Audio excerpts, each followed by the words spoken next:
Good afternoon again. I think it's now 2 past 2, so I think it's time to start, and the others will then join later. So thanks everyone for joining. Looks like we have a very nice audience today, consisting of marketers and e-commerce professionals in a variety of fields in jewelry, beauty, fashion, gardening, and many others. So my aim is to have at least one idea that you can then action later today or this week to help you really survive in Q1. So why are we here? I think a lot of you might be feeling like this. You might be feeling like you're on a bus that's on the edge of a cliff. And the good news is that you're not alone on that bus. So in the e-commerce world, you're looking to at least 20% less revenue than the whole year average. And even January is about 40% dip from our Q4 height. So it's not the easiest time of the year, particularly if the higher ups don't understand this and you're given like crazy targets. So really today, our aim will be to look at how can we survive, but not only survive, but thrive in this time, because obviously challenge always presents opportunity, and specifically opportunity to capture market from your competitors. For those of you who don't know me, my name is Patrick Obolgogiani. So I'm currently heading the UK team here in London, and it's my pleasure today to take you through the store and be your guide today. One caveat before we start. So I think a lot of times when I and everyone joins webinars, we hear all these ideas and we're like, yeah, I already know this. And I'd like you to be aware of that thought. I already know this. And instead ask yourself, am I doing this? Or at least have I tested this idea? Because hopefully you'll be knowing most of these ideas, and it's more about whether you're doing them in the most optimal way to increase your revenues. So that said, let's begin. So we have 10 different problems that we have identified that are, of course, specific to Q1, but also the rest of the year. So hopefully you can take away some ideas to really turn adversity into opportunity in 2017. The first problem has got to do with the high level of returns, and that is something, of course, if we can come up with good solutions, is going to be relevant for the whole year. And one of the best ways we found to help with this is to identify the troublemakers, the 10% of products that drive more than 50% of the returns. And then once you have the list, you can start looking at, okay, what are the products that actually are not significant in driving us profit? And then you can either, of course, take them away from your catalog, but usually that's not advisable. So instead, at least take them out of your promotions or recommendations. And thus, only the people who seek out those products will find them. But for the other ones, you will suddenly decrease your return rate. And every percent that you're able to decrease your return rate, you can increase your profits by 1%, which is not too shabby. The second problem is that of excess stock, and I've checked yesterday, and I think a lot of you already have January sales going on to attack this problem. But I think another way of attacking it, and maybe worth exploring, is that of flash sales. And we've noticed that it can really instill a much more greater sense of urgency if it's very short time span, and specifically 35% lift in transaction rates. So how to go about this? So here's an example from Calories. I mean, they've basically taken over a banner that you really can't avoid, grabs all your attention. And there's a couple of maybe things worth considering here. So first of all, the length of the sale. So instead of making it a very long one, keep it shorter. For example, 3 hours flash sale has seen to be a lot higher, and when it comes to transaction to click rate, than a lot of the other time lengths.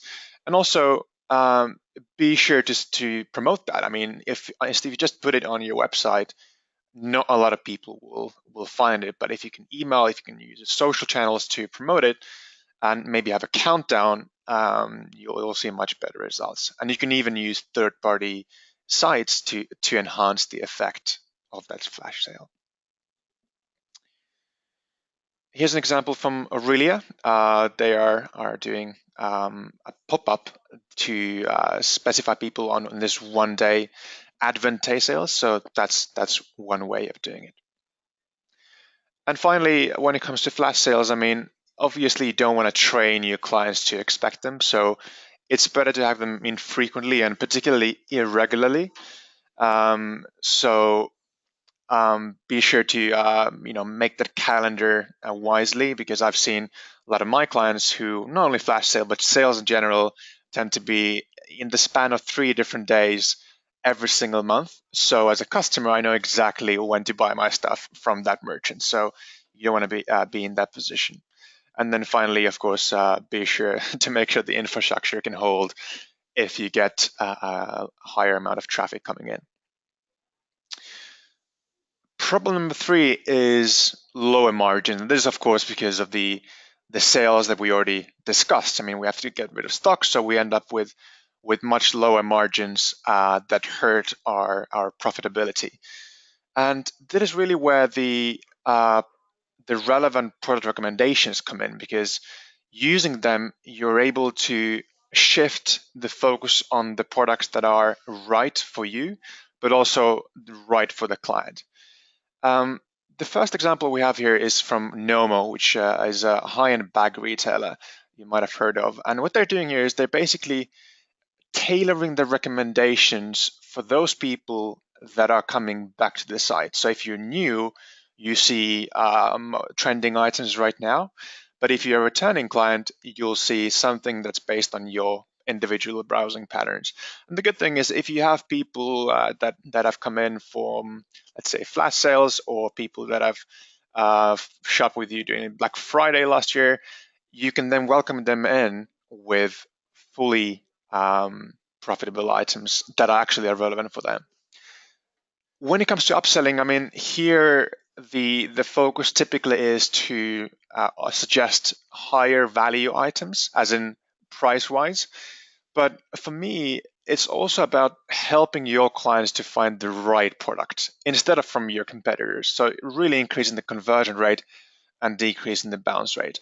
And also, you're able to do the same, but take away the low margin products, because in the end, it doesn't matter if you have higher price products that you suggest if they are lower margin. So make sure you're showing the right products for as the alternatives. And for both, the best way to figure out which products to show is to look at the behavior. What are the people who, in this case, were looking at that Asus tablet, what did they end up buying? Which tablets? And then show those items. And according to eConsultancy, this can drive about 4% of the revenue, which is very powerful. And while arguably cross-selling is less effective when it comes to share of the revenue, again, as per eConsultancy report, but I would say that it's not just having that increased basket size, which is kind of the obvious way. If you're selling shirts, you put in the ties and so forth, but also taking the opportunity to expose your clients to the rest of your catalog. Because if they come in through a typically, let's say, Google PPC campaign, they don't know who you are, they see a product that they're looking for, and they purchase that. They might not even know what else you sell or have available. So it's super important that you're able to expose them to the other items. And again, you can base them on the behavior of what do people look at or buy after looking at the item they're on currently. And here's an example from Eaton that have quite successfully used this in a 3x3 recommendation here, where you can see everything above the fold and really helping them to increase that profitability during the hard time. And then a bonus tip, of course, it makes sense to be experimental and innovative on when you present these last minute suggestions. So here's an example from Oko Direct, which has a add to cart pop-up when you click on add to cart, you get this pop-up where you say, hey, thanks for adding that. What about these items? Which is based on the intelligence, again, of what else people bought with that item. And another way of doing this could be, for example, the mini cart a lot of you have. On the right hand side, you can check, for example, Lush is having a nice mini cart with the suggestions on other items to buy with it. Abandoned shoppers are a huge problem throughout the year, but particularly in Q1. And it's not just about losing the opportunity to sell something, but also it's just wasted marketing money. So we want to make sure that we do everything we can to decrease that. And triggering a pop on exit intent really attacks the problem kind of in the beginning, so before it even happens. And it's just really powerful a way of getting those hesitant buyers who are on the edge to convert into actual buyers. Now, the one thing you don't want to do again is to train your customers to expect that pop-up. So what we suggest to do is to add cart value rules, for example, where you say that only show this if the cart value of this client is more than £40 or more than £100, whatever is relevant for your business. And thus, you're able to really capture the right people without marginalizing or decreasing the margins on the wider audience that you're serving. So besides the discount pop-up that you can see here, you can also be a bit softer. So here's an example from Yumi Kim, which basically, instead of trying to get you to buy, they just softly ask you, hey, why don't you save your cart to email? Which of course allows the client to not start from scratch next time they come in, and you get their email, which could be worth £2 to £5, depending on the effectiveness of the abandoned cart email campaigns. And that's huge, since it's kind of a win-win-win for everyone. So it doesn't make sense not to do at least this, even if the brand doesn't allow you to do a discount. Then there's a lot of noise. It's particularly Q1. There's a room full of people shouting, and it's hard to be seen and heard in the market. So we thought of a few ways of really capitalizing on this and reaching the right people in the right way. Specifically, when it comes to email, there's almost like tiredness or like not enough capacity to look through all the bargain emails that you get on a daily basis. Like 50% of people are just overwhelmed.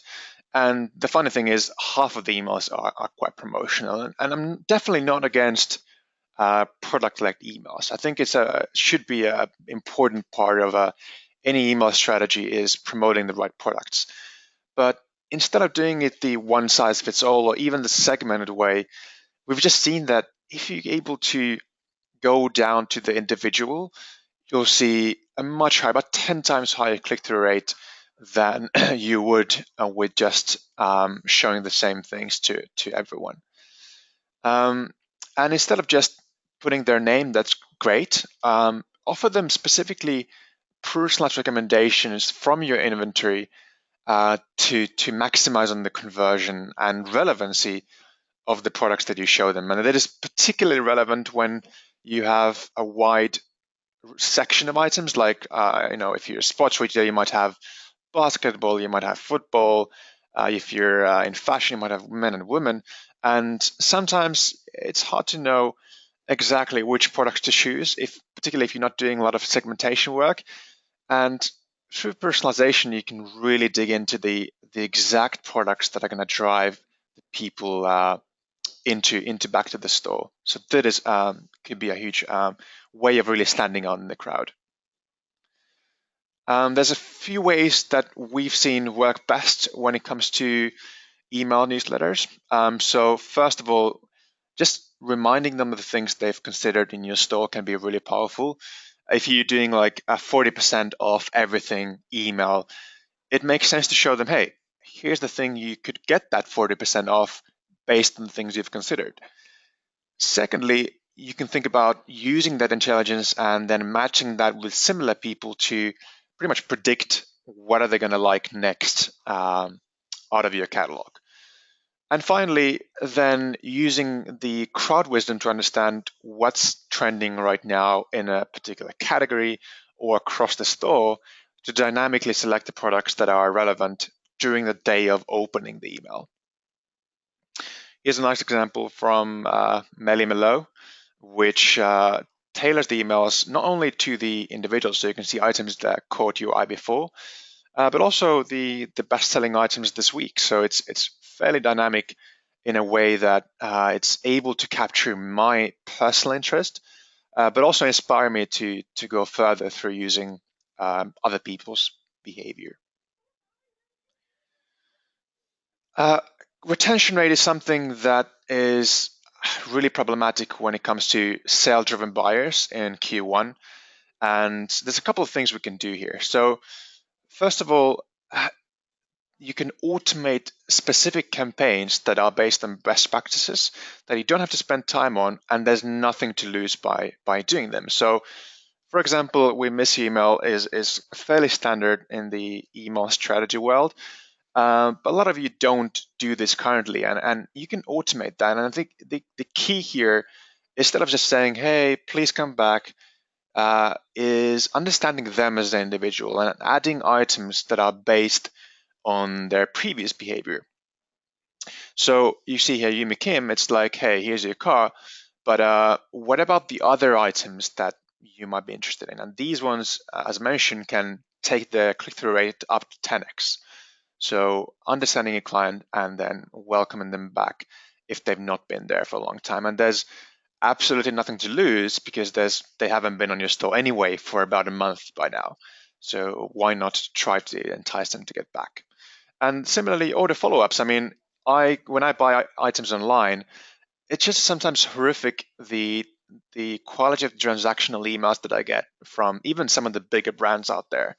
And you can go check your own. What does your transactional email look like once you've ordered something? And particularly when you're following up with, let's say, a review or something. And again, it's just a nice opportunity not to use on showing them what else is out there. And surprisingly, a lot of people are open to buying more after buying something from you. They have this bias where if they've done something, they have to tell themselves that it was a good decision, so they have to keep buying and doing the same decision again. So you can use that to your advantage. Well, acquiring new customers is definitely the the thing that actually can help you win market share during Q1. When everyone is falling, this will determine if you can grow in the long term. And I'm not going to focus on branding exercises. That's equally important, but specifically getting those hesitant buyers to actually convert into new customers.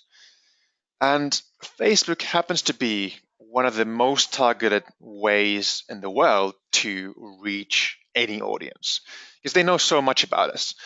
And there's a few ways you can do advertising on Facebook, but if you look at the stats, I mean, doing dynamically selected product ads is about 5 times, 400% more effective than static one size fits all ads that you can do manually. So that's one thing. And secondly, it's also about choosing to advertise to the right audience and specifically to the people that are either warm, so they know you, they've maybe been on the site, or people that are similar to your existing audience, so lookalikes. And I think one thing that's worth mentioning here is that instead of bulking these warm people into just retargeting, it makes sense to divide them up. And there's not something very typical in the industry. I think usually you just have retargeting ads. But you do want to allocate your resources more specifically. So there might be a more budget that you allocate to abandoned cart ads because they are the most warm people that you have to advertise to, and then maybe slightly less to order follow-up campaigns where you entice people to buy some more after already purchasing something. So that type of segmentation can be really powerful when it comes to Facebook advertising. And the same goes for Instagram, by the way. Now, when it comes to low traffic, I think here really creativity comes into play, and it's really almost an art form of how you get the most amount of eyeballs with the least amount of effort and costs. And some ideas, I mean, maybe you've tried this, maybe not, but I really encourage to try social competition if it's on brand. There's a lot of stats on how much people spend time on the social media platforms on a regular basis, and you can really be there with them through something fun or engaging. So if you look at an example here is the Om cookies. I'm not sure if you know them. They got a massive engagement with a photo contest of sharing a photo with a cookie. And if that's not kind of on your brand, maybe a caption competition could be similar and when it comes to engagement. And this is good because actually what it does is when people comment and add the caption, it comes up with their friends' timelines and it kind of multiplies by the hundreds of times. So things like these, you just have to be innovative and what's on your brand and figure out ways where you can just reach a wide audience in a meaningful and fun way to get the attention in it cheaply. So there is maybe not as so much as a problem, it's a positive problem. We finally have, hopefully, a little bit of more breathing space than we had in Q4. How should we invest the time to grow long term? And I checked, and a lot of you already have a blog, which is great. So we've seen huge results, and I know a lot of my clients have really good results with investing more in their blog, really becoming almost like an editorial house of good content that's going to engage with your own audience. And you all know what are the benefits of doing so. But just to maybe give you a few ideas on what types of vlogs are there in the e-commerce world. Well, the first one is really showing stuff that are behind the scenes. I mean, I've seen in the UK, there's a couple of good brands doing this where they just show what the office looks like, but you gotta make sure it's not cheesy because that's I think sometimes that I see is some of the things that have like a Christmas party photos and videos, and it's not really relevant for your clients unless there's something actually fun about it for the audience. Vision is something really nice, and Google has done a really good job of really presenting not their own story but the stories of their own clients. And in e-commerce world this could be harder, but if you have a product that caters to showing how your clients are using the products you sell, this could be a very nice way of getting good content on the blog. And commentary is again, it's very specific, but M&S has done a good job with this. So living and breathing the ecosystem and staying on top of the news and commenting on that can be a nice way of getting good content that's going to engage with your clients. And then finally, of course, the typical e-commerce focus is, of course, on the products, particularly in the fashion. There's like how you can wear these items, or maybe in like do it yourself, you can have different kinds of articles on how do you make use of a specific drill set, etc. So there's a lot of ways you can use this, but I think this is probably one of the more crowded spaces. So you gotta be different from the typical top 10 products we chose curated for you this month. So towards the end, problem number 10, Shopper is not converting into really long-term value here. So I'm not sure how many of you are tracking the LTV metric, so the lifetime value of a client. It's not very easy to get, particularly across the different channels. But when it comes to Q1, there's really only a few ways that we can do that. And I think besides the loyalty reward scheme, which is definitely worth trying if you already aren't, it really comes down to having kind of delighting your clients in a meaningful way. And I think in generally, not just recommendations or kind of the practical stuff, but really the personalization of a personal type, which means really treating them as individuals can go a long way in the very impersonal world of e-commerce, of getting them loyal to you and your shop to stay as a customer. And I think you can only manage what you measure. So I think the first step for a lot of you is just getting hold of that LTV metric and starting to track if you're keeping your clients for a long time and if they're purchasing in meaningful quantities.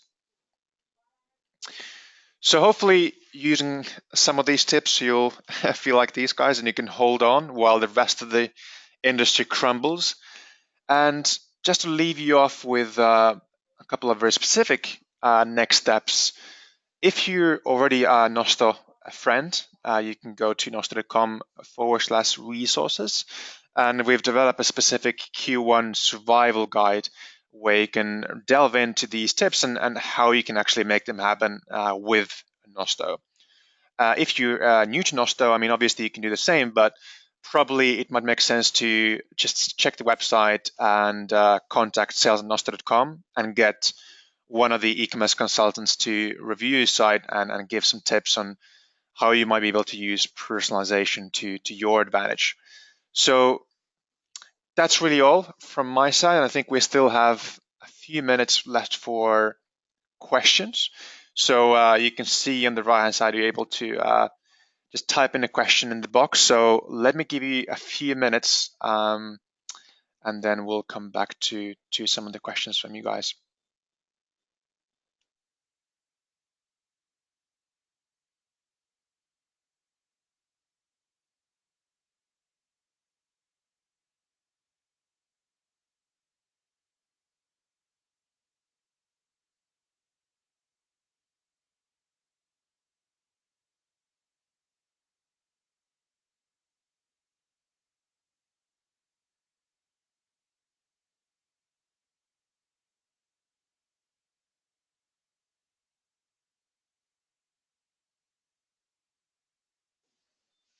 Okay, so we have a few questions here to start off with, and feel free to give more. So the first one is, are we able to add recommendations to individual pop-ups? And the answer is definitely yes. I mean, basically, it depends what's the aim of the pop. And as you saw, for example, with Orca Direct, the pop-up itself is actually driven by the platform. And then the technology to understand which products to have there is coming from, in this case, Nosto. So uh, it's really understanding what do you want to do with it, and then, or in this case, it seems to be upselling. So if you're, let's say, about to leave and you choose a product, then yeah, why not? Basically, hey, you've added this product, have a look at these and these products. So it's just setting up the rules correctly and understanding where to show that, because you have a position to either show it on the product page or on the cart page. So maybe I would probably suggest doing something similar to Oka, where you do it as soon as you add to cart, and you just say, hey, have a look at these items. That could be the best way to do that. The second question is about having two recommendation slots that we had on the example live with Eaton Shirts, you might remember. And how would you prevent repeating the same products? Well, I can only reply this from the Nosto point of view. I mean, with Nosto, you're able to basically filter very specifically in what do you want to show in the recommendation and what you don't want to appear there. So in this case, what we need to do is have a filter in the first recommendation slot saying only show items from the same category. In this case, shirts, right? And then the second one would be show anything apart from the same category. So it could be belts, it could be ties, wallets, and that will basically pick up the items that people buy with that shirt. And as we saw in the example, there was a lot of ties in this case. And then as a merchandiser, you're then able to specify that actually I want to override that and say, with shirts, I want to have ties every single time. And even be more specific and say, with a blue shirt, I want to have a yellow tie. Not sure why we would, but it is possible. So that's the answer when it comes to Nosto. I believe with most solutions that are not behavioral based, it's kind of the equivalent. You just select the right rules. Even if they're based on behavior, you can then filter the right ones to be showing there.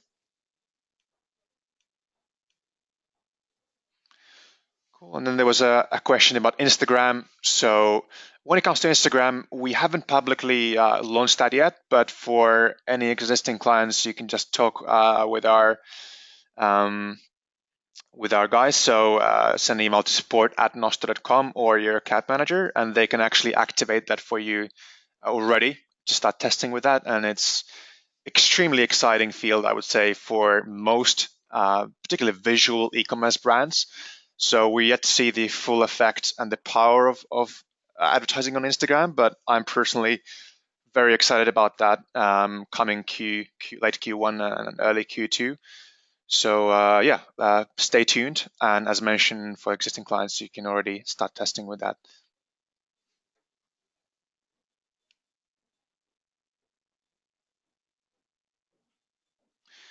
And then there was a question from an existing client about having a Nosto expert look at the current installation, and definitely yes. And that is something usually we do on a quarterly basis. So I'm sure if I think you had one in Q4, so now we definitely need to do another one Q1 as well. So I'll make sure that your account manager gets in touch with you and make sure that you're fully optimized.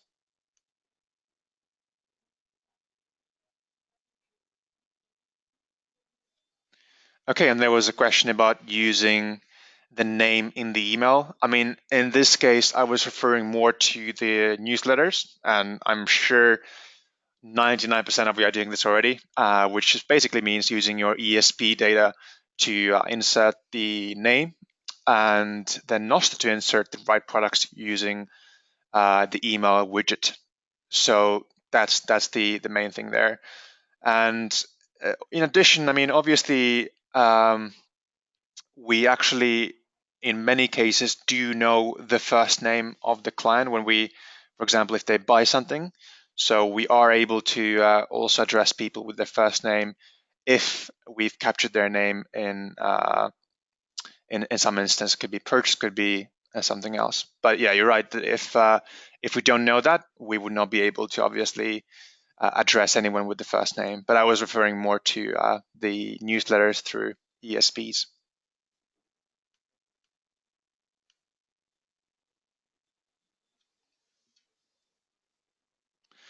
And there was a follow-up question that whether it's in the roadmap to enable name collection on the pop-up. And I'll have to check on this, but I'm 99% sure that you're already able to do that using the campaign type of the API JS pop-up. So there's a specific type where you can really code into when the pop-up triggers and what's included in it. So maybe we can have a follow-up conversation on this, on how to actually make that happen for you. But it should be just more of a technical hurdle.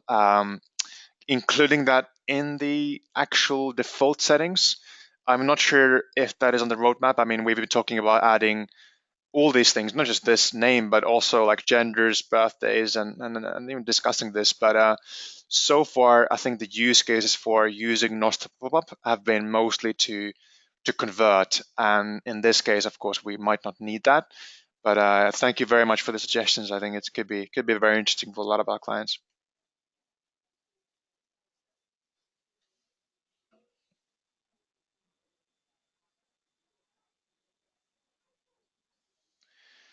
All right. Any other questions before we wrap up?